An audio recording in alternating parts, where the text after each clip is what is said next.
Saudações, alunos das escolas cívico-militares do Paraná. Estamos começando mais uma aula de 7º ano de Cidadania e Civismo. A aula é essa que estaremos abordando aí a história e a formação demográfica do estado do Paraná.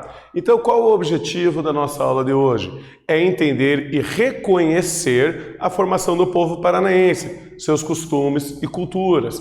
Quem são as pessoas que fazem parte aí da construção da identidade do estado do Paraná, da cultura do estado do Paraná. Quem contribuiu? Então, nessa aula nós vamos abordar os diversos povos que aqui se estabeleceram e outros que já estavam estabelecidos e como foi feita a relação cultural entre eles para a formação do Paraná contemporâneo.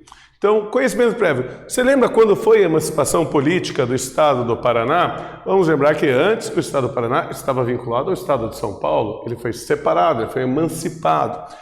E você lembra como ocorreu a ocupação do território paranaense? Então eu respondo aqui para vocês. A emancipação política do Paraná ocorreu em 1853, durante o reinado de Dom Pedro II. Ele vai ser o responsável, então, por assinar a lei que funda, que cria o estado do Paraná, separando o Paraná do estado de São Paulo.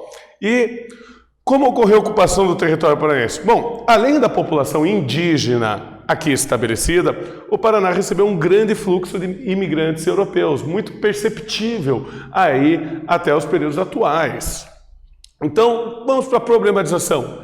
Em quase todas as cidades do Paraná, há praças e ruas que homenageiam povos estrangeiros. Por que isso ocorre? Eu trago aqui, por exemplo, vocês a Praça do Japão, na nossa capital, a cidade de Curitiba. Mas eu poderia falar também de Bosque Polonês, Praça da Ucrânia e vários outros povos aí que compõem a democracia do estado do Paraná. Então, vários povos aí estabelecidos, eles são homenageados com ruas, com praças, com prédios públicos, centros culturais e museus. Então, assim como grande parte do território brasileiro, o Paraná tem uma população formada por um povo diversificado. Além dos indígenas, diversos povos europeus se estabeleceram nessa região, muitos deles com incentivo do governo e contribuíram para a construção de uma cultura amplamente diversificada. Aqui também temos que ressaltar que houve sim a presença africana no Paraná, houve o trabalho escravo africano que veio para cá e que aqui se estabeleceu essa população. Povos originários. Então, quais eram os povos que estavam aqui quando houve esses primeiros contatos com os europeus? Bom, o Paraná possuía sua própria população nativa, formada por grupos carijós, no litoral, e guaranis e caingangues, no interior. Todos da família linguística Macro-G, que é uma família de línguas indígenas em comum. Como a maior parte do seu território estava localizada a oeste do Tratado de Tordesilhas, coube aos jesuítas espanhóis estabelecerem as missões. Vejam aqui no mapa que a maior parte do estado, inclusive a própria capital, que é a cidade de Curitiba, eles ficariam no lado espanhol do Tratado de Tordesilhas. Então, jesuítas espanhóis acabaram estabelecendo as missões na região que é chamada de Guaíra. Foram as primeiras regiões onde eles procuravam catequizar os indígenas paranenses. Depois, através de vários acordos e ações, o Brasil vai expandindo seu território aqui, além do Tratado de Tordesilhas. Mas nesse momento inicial, no período colonial, ainda que uma grande parte do território paranaense era de direito da Espanha. No litoral, bom, como no restante do Brasil, a ocupação do Paraná pelos portugueses iniciou-se pelo litoral. A notícia da existência de ouro na região de Paranaguá, que hoje é o principal porto do estado, motivou muitos lusitanos a migrarem para essa região no século XVI. Então, assim como o resto do território brasileiro, a nossa ocupação se inicia pelo litoral e depois ela vai se interiorizando. Aqui nós temos o exemplo, que é a fortaleza de Nossa Senhora dos Prazeres, na Ilha do Mel, essa grande ilha do litoral paranaense. Essa fortaleza aqui, ela foi construída ali estrategicamente para proteger a entrada e saída de Paranaguá, evitando assim saques ou pirataria dos navios que saíam desse porto, na época, possivelmente carregando ouro. Mas vamos para a nossa primeira atividade da nossa aula de hoje. No início da colonização do estado do Paraná, quais são os 3 povos que se fizeram mais presentes? Vocês têm um tempinho aí para pensar e eu já retorno.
Então, alunos, responderam?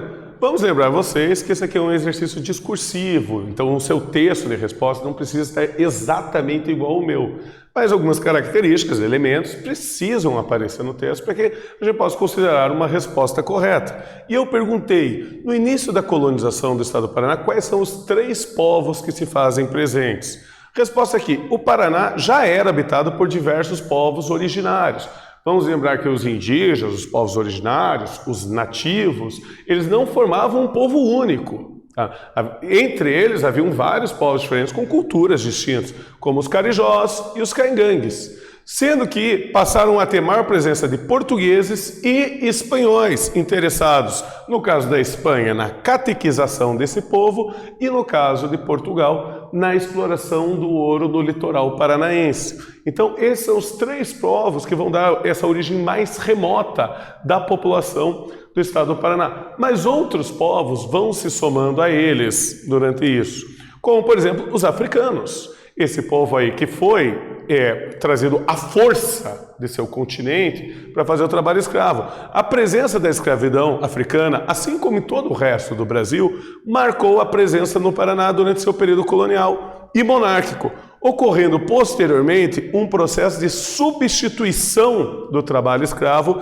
pela mão de obra europeia, daí assalariada, isso a partir do período do Segundo Reinado. Então você vai ter esse processo de substituição da mão de obra, o que vai incentivar também a imigração de outros povos, os povos europeus, para substituir o trabalho escravo. Vejam vocês essa tabela que no ano de 1772, por exemplo, a população escrava do Paraná era de 28% da população total do estado do Paraná.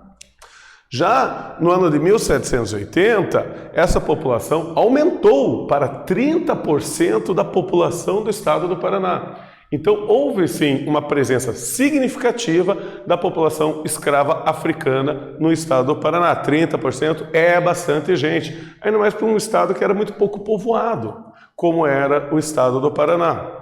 Mas é nessa onda de substituir a mão de obra africana por uma mão de obra assalariada europeia que novos grupos populacionais vão acrescentar a cultura e a formação do estado do Paraná. Entre eles, os italianos. Um dos grupos de forte presença no Paraná é o de italianos. Junto com a cultura italiana, trouxeram muitos hábitos aqui no Paraná, como de cultivo das uvas, usadas para fazer vinho, muito apreciado por eles, e das alcachofras, que é um prato típico. Sem contar que, no caso italiano, a gente pode falar de inúmeros pratos típicos que foram muito divulgados aqui no estado do Paraná.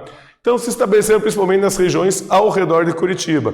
Aqui nós temos uma imagem de um grupo de imigrantes italianos em 1890, já fazendo esse processo de migração, de sair de sua terra natal para vir para uma nova terra. Temos também os alemães. Os alemães eles se estabeleceram na região de Ponta Grossa, a partir do ano de 1829 e migraram para diversas outras regiões do Paraná. Hoje a sua cultura é bastante divulgada em todo o estado do Paraná. E divulgaram novos hábitos alimentícios, como a suinocultura, isso é, o cuidado de porco. Vamos lembrar que grande parte dos pratos típicos alemães se utilizam de carne de porco. E também a festa mais famosa dos alemães, a Oktoberfest, celebrada aí por diversas cidades em nosso estado do Paraná. Certo? Aqui nós temos um exemplo aí da presença alemã no estado do Paraná, que é o Museu Histórico de Wittmarsum, em Palmeira, no Paraná, que foi uma colônia alemã que ele se estabeleceu e hoje é um museu histórico justamente dedicado a essa população. Também temos o maior grupo de imigrantes que houve no estado do Paraná, de imigrantes europeus, que são justamente os poloneses, que começaram a se estabelecer, principalmente na região de Curitiba, a partir de 1871 e depois migrando para outras regiões e outras áreas. Esse aqui, a população de poloneses, é a população que mais teve imigrantes no estado do Paraná. Entre todos esses povos, o mais numeroso são os poloneses. Aqui nós temos um memorial da imigração polonesa no Bosque do Papa, em Curitiba. Bosque esse, inclusive, que foi criado em homenagem à visita do Papa João Paulo II em Curitiba. O Papa João Paulo II era polonês. Ele nasceu na Polônia. Inclusive o nome dele de nascimento é Karol Wojtyła, que é um nome bastante polonês. Então o Bosque que homenageia um Papa polonês com homenagens aqui à imigração polonesa no Brasil. Então vamos para mais uma atividade na nossa aula de hoje. Qual a importância do estado do Paraná ter uma população de origem diversificada? O que isso agrega ao estado do Paraná? Vocês vão ter um tempinho aí para pensar e eu já retorno.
Então, alunos, conseguiram responder? Eu perguntei para vocês, qual a importância do estado do Paraná ter uma população com origem diversificada, unindo vários povos diferentes? Minha sugestão de resposta: somando os hábitos e culturas de várias populações, permite ao estado do Paraná possuir uma cultura mais diversificada e mais democrática, para com todos os povos que fazem parte da sua formação. Então isso permite para a gente ter um leque mais diversificado de hábitos, de alimentos, festas, culturas, religião. Toda essa diversidade só deixa o Estado mais rico ainda na sua população. E aí nós temos mais outros povos que aqui se estabeleceram, como por exemplo os ucranianos, que se estabeleceram a partir de 1891 e adicionaram o estilo bizantino na arquitetura de suas igrejas. Vamos lembrar que a Ucrânia ela está mais para o leste europeu e ela tem uma arquitetura que se aproxima muito mais dessa arquitetura bizantina ou até mesmo russa.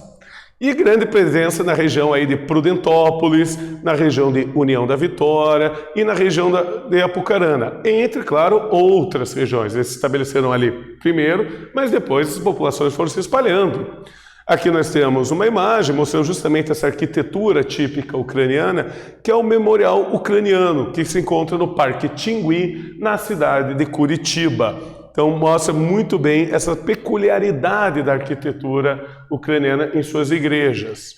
Nós também temos os holandeses. Os holandeses já são um povo diversificado dentro da própria Holanda, de acordo com suas províncias. Na verdade, a nossa colonização aconteceu grande parte por um desses povos, que são os neerlandeses, que vão vir se estabelecer a partir de 1908 na região de Carambeí, ali no Campo de Castro, na região central aí já mais ao norte de Curitiba. Nessa região aí eles vão se estabelecer e eles vão introduzir aí uma pecuária leiteira industrializada, com grandes cooperativas aí para a produção de leites e outros subprodutos de laticínio. Aqui nós temos aqui um modelo da arquitetura holandesa justamente na cidade de Carambeí. Então nós temos também essa população. Foram menos numerosos, mas também vieram contribuir para com o Estado. E há diversos outros povos. A gente poderia gravar muitas aulas falando de todas as populações que se estabeleceram no estado do Paraná. Ao todo, o governo do estado do Paraná reconhece a presença de 28 grupos étnicos que contribuem diretamente com o trabalho e a riqueza cultural do nosso estado. Nós temos aí a presença de japoneses, temos a presença de sírios, de libaneses, a presença chinesa. Mais recentemente, a gente recebeu um grande fluxo de imigrantes haitianos que vieram aqui se estabelecer no nosso estado do Paraná. Então, há uma grande diversidade ainda maior de povos. Aqui eu apenas apresento para vocês alguns exemplos de povos mais tradicionais de nosso estado. Mas eu pergunto para vocês, para a nossa última atividade da aula de hoje, você consegue imaginar quais motivos levariam uma população a deixar sua terra natal, a deixar a sua língua, a deixar a sua família, seu vizinho, para se aventurar em uma terra desconhecida? Vocês vão ter um tempinho aí para refletir e eu já retorno.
Então, alunos, vocês conseguiram imaginar? Eu perguntei para você o que levaria uma população, o que levaria você a deixar a sua terra natal, deixar seus vizinhos, deixar aquele lugar que você já conviveu boa parte da sua vida, que você fala com a língua, conhece os colegas de escola e por diante. O que leva uma pessoa a deixar a sua terra natal, sua língua e a sua família para se aventurar num lugar novo, desconhecido, que você não sabe o que come, que língua fala, quais são os hábitos? E a minha sugestão de resposta para vocês é que a esperança na busca de melhores condições de vida que é a sua terra natal. Essas populações, elas vieram imigradas justamente nessa busca. A terra natal deles não estava dando a devida oportunidade que eles tinham. Então eles buscaram em vir para o Paraná ou em vir para o Brasil uma esperança de uma melhor situação de vida. Aqui vale a pena ressaltar que dessas várias populações que migraram para o Paraná e para o Brasil, apenas os africanos nós não podemos incluir, porque a migração deles, devido à escravidão, foi compulsória, eles foram obrigados a vir, não foi uma escolha deles. Mas outros povos, como por exemplo os haitianos, vieram justamente também nessa busca de melhores condições de vida, uma terra melhor para viver e para criar seus filhos. Então, eu gostaria de agradecer a todos vocês por mais essa aula. Até a próxima!